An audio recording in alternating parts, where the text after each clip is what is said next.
Alright, yeah, welcome back on into some more Magic Arena. So, this week, we're going to be taking a look at a brand new deck.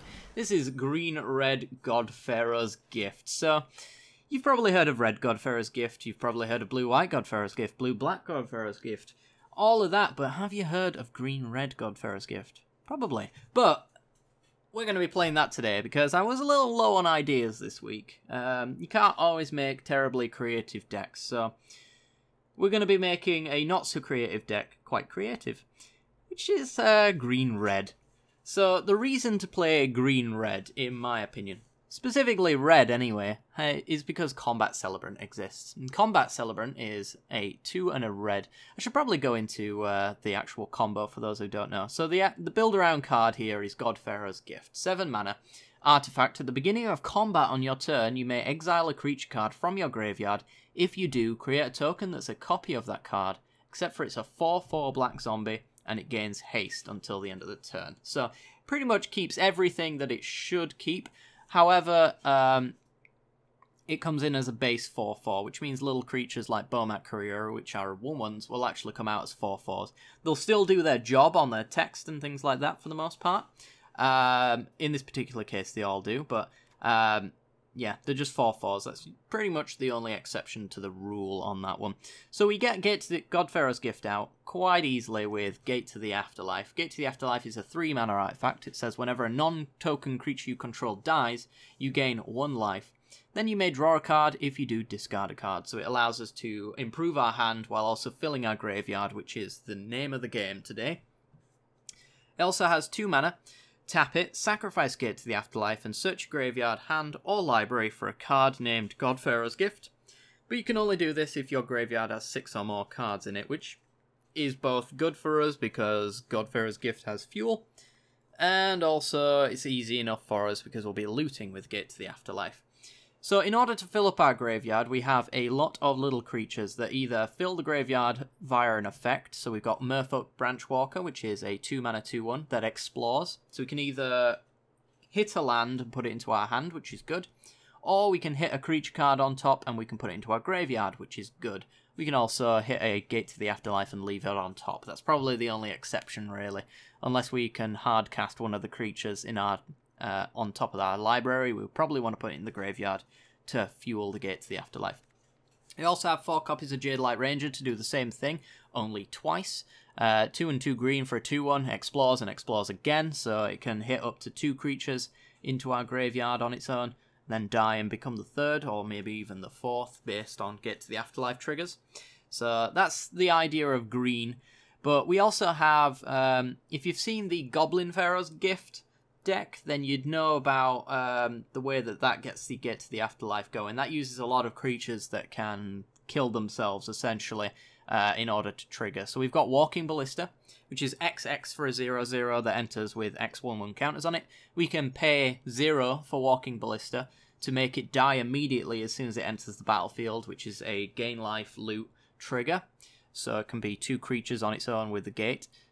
Yep. And then Hungering Hydra, same kind of difference, however we have to pay 1 green for this one. 1 green and X for a 0/0.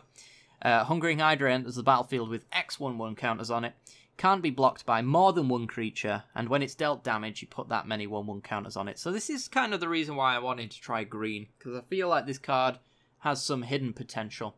So the fact that it can't be blocked by more than 1 creature is pretty great, since you'd be putting a 4/4 on the board, and there aren't too many creatures that are high-powered enough to take down Hungering Hydra. So a lot of the times I do suspect that this will be chump blocked, which at that point it will become a 7/7, and so on and so forth as it gets progressively bigger, especially with things like Combat Celebrant will just like keep boosting up the power on that one, so it should be hard to kill. It does die to Fatal Push, which is a problem, but I feel like the fact that we can pay 0 for its X cost and kill it in order to trigger Gate to the Afterlife, similar to Walking Ballista, is a good reason to run it all the same.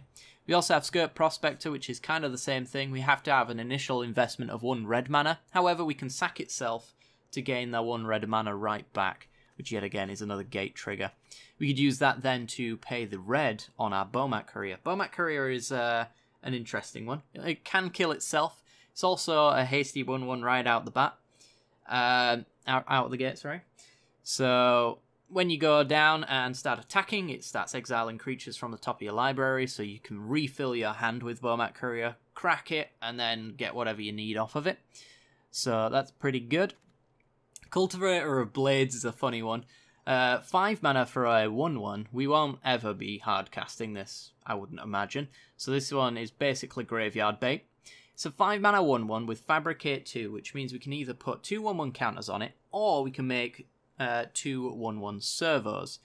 Cultivator of Blades, whenever it attacks, you may have other attacking creatures get +X/+X, where X is Cultivator of Blades power. So if we get this out with a God-Pharaoh's Gift, we get this out with a Fabricate 2 on counters, making Cultivator of Blades a 6/6, which actually pumps all of our other creatures +6/+6. And if you count Combat Celebrant in with that, we get extra combat steps, which means that the next combat step they get an extra +6/+6. So if we chain Celebrants together, we could probably get enough damage on board for one single creature to be able to deal lethal from 20 life, if that all goes well. Finally, we got Glorybringer as just a cleanup crew. Really nice combination with Combat Celebrant as well. So 5 mana for a 4/4. It has flying and haste, which means it's good as a straight out the gate kind of creature, but also off the God-Pharaoh's Gift it's just going to get haste anyway. However, the reason why we play this is because it has this exert ability. When you exert it, which means it doesn't untap during its next untap step, it deals 4 damage to target non-dragon creature an opponent controls, so it clears the way for the rest of your creatures.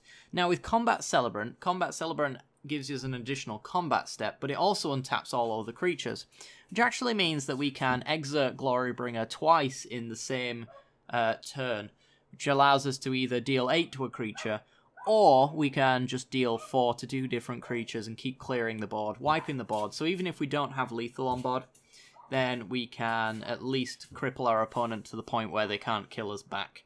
So that's basically the idea of the deck. The mana base is pretty simple. We got 8 mountains, 8 forests, and 4 rootbound crags. We basically want a lot of untapped mana because we run a lot of turn 1 creatures and things like that, so no sheltered thickets in this particular deck. As for the sideboard, I'm not entirely convinced on the sideboard, honestly. Change it as you see fit based on your metagame, which, I mean, sideboards are known to do anyway. Like, a couple of weeks from now, maybe there'll be an entirely new deck in the format, and you'll probably need to change the sideboard anyway. But for now, I'm running 3 Silent Gravestones. You might be thinking to yourself, 1 mana for cards that in graveyards can't be the target of spells or abilities. That seems really bad with a God-Pharaoh's Gift. No, because God-Pharaoh's Gift doesn't target, which actually means this is a one-sided graveyard hate piece. We can also pay 4 to exile it to exile all cards from all graveyards and draw a card, but we will never do that. It's mostly for that first ability for 1 mana. Basically to shut off Scarab Gods and things like that from eating our own graveyard, which would be disgustingly bad. So, this is hedging against the really bad matchup, which would be blue-black control. Goblin Chain Whirlers. They are in the Goblin Pharaoh's Gift deck, mostly because they do 1 damage to each creature and each Planeswalker, and come out as a 4/4 hasting first striker, so I thought I'd try myself out on Goblin Chain Whirlers, try get those into the yard. There might be situations, I'd bring these in when there's a lot of 1/1s on board, if we're playing against maybe Saprolings or something ridiculous like that. I'd definitely bring in the Chain Whirlers to just completely wipe the board in that situation. Other than that, though, we've got Sweltering Suns to wipe the board. 3 damage to each creature, which is perfectly enough damage to not kill ours if we've got our God-Pharaoh's Gift on board. So, allows us to one-sided board wipe, potentially. Alternatively, I mean, it's just going to kill our creatures, which is what we want anyway. And if we don't need it, it has Cycling 3, which means we can discard it to get a redraw as well. So it's not the end of the world if we hit this card. 2 copies of Lifecrafter's Bestiary, 3 mana, at the beginning of your upkeep, scry 1. Whenever you cast a creature spell, you may pay 1 green if you do draw a card. So, nice bit of card advantage against maybe control decks, just to make sure that we are not empty-handed against a counter-spell-heavy, not fun deck. So, that's what we're playing that one for. 2 copies of Prowlings for Popbard for the same kind of reason, stops them from being countered.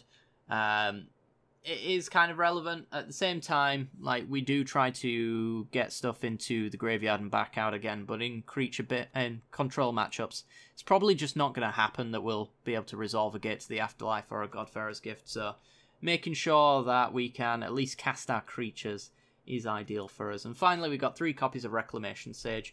Now, I decided to go with Reclamation Sage over Thrashing Brontodon, which I'm sure most of you would be asking me why. 2 and a green for a 2/1. When it enters the battlefield, you destroy target artifact or enchantment. So the first thing that it does better than Thrashing Brontodon is that it destroys as it enters the field.